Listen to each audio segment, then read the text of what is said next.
Bon, je crois qu'il fallait que je vous fasse un petit bilan de cette année. C'était...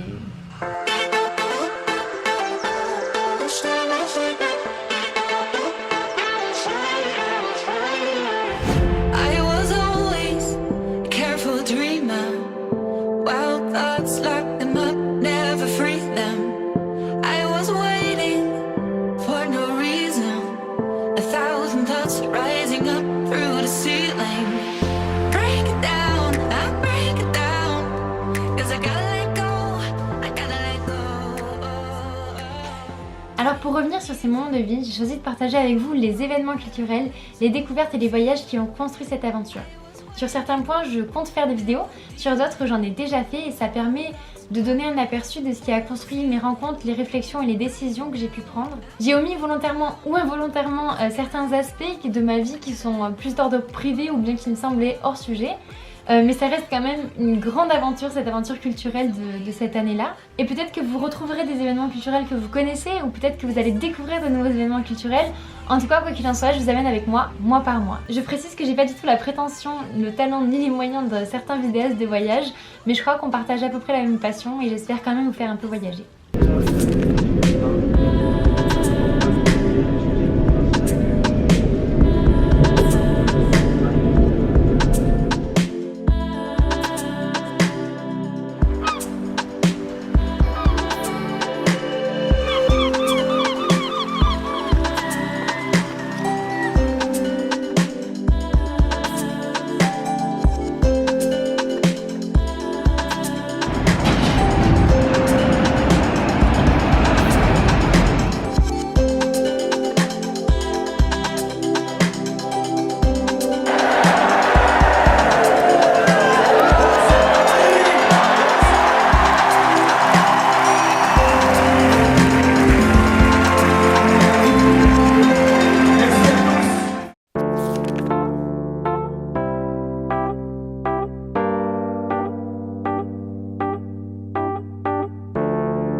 This is an awesome feeling when you are so close.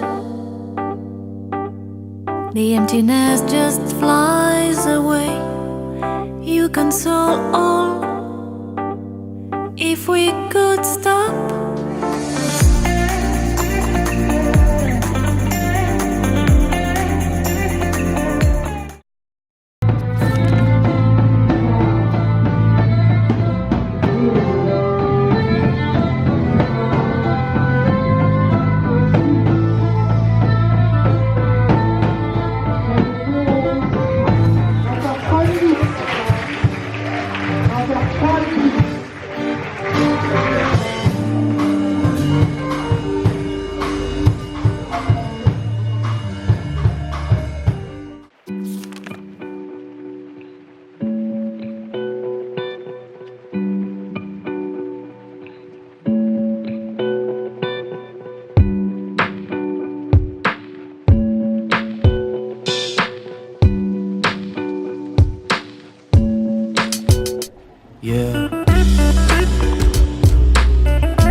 Commence chaque journée comme si elle avait été écrite pour toi.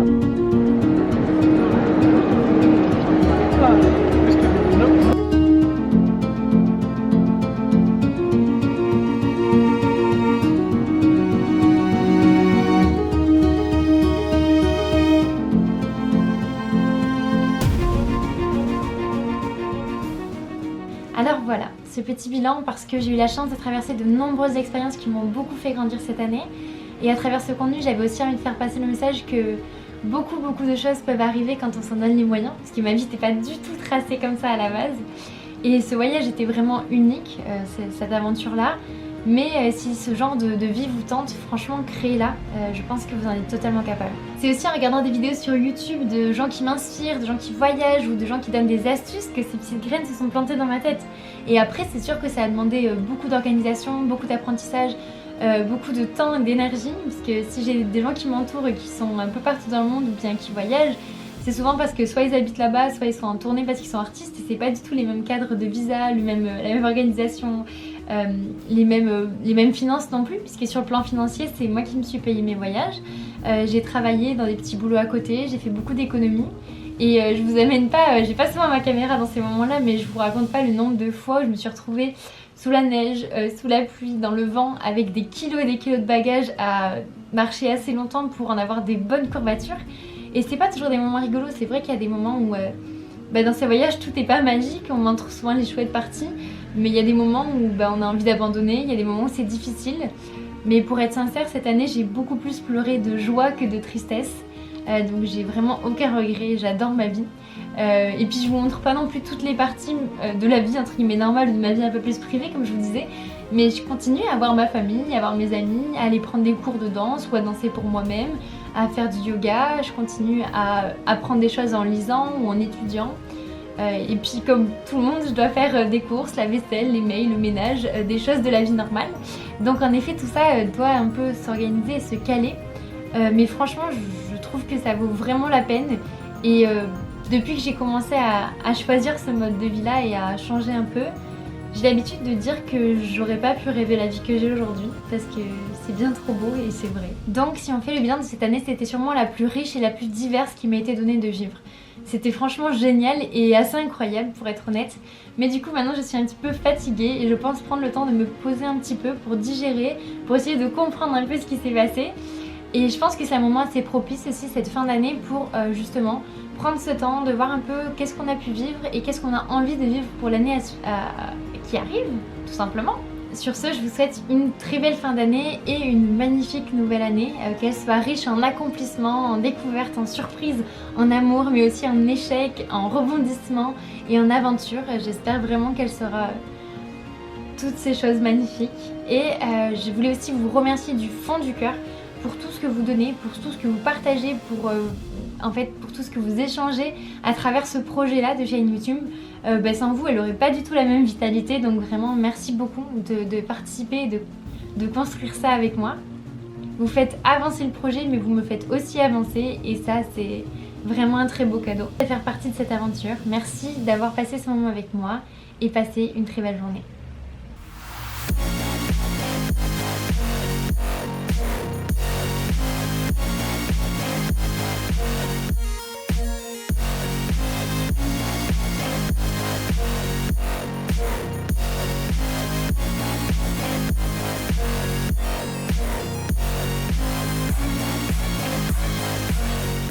Le cadrage, Emmanuel, c'est pas ton fort. Hein. Alors, les petits loups, ça faisait longtemps. Hormis le fait que j'ai l'impression de ressembler à Brie Van de Camp, est-ce que vous ça va? Hein? Parce que après tout, c'est le principal.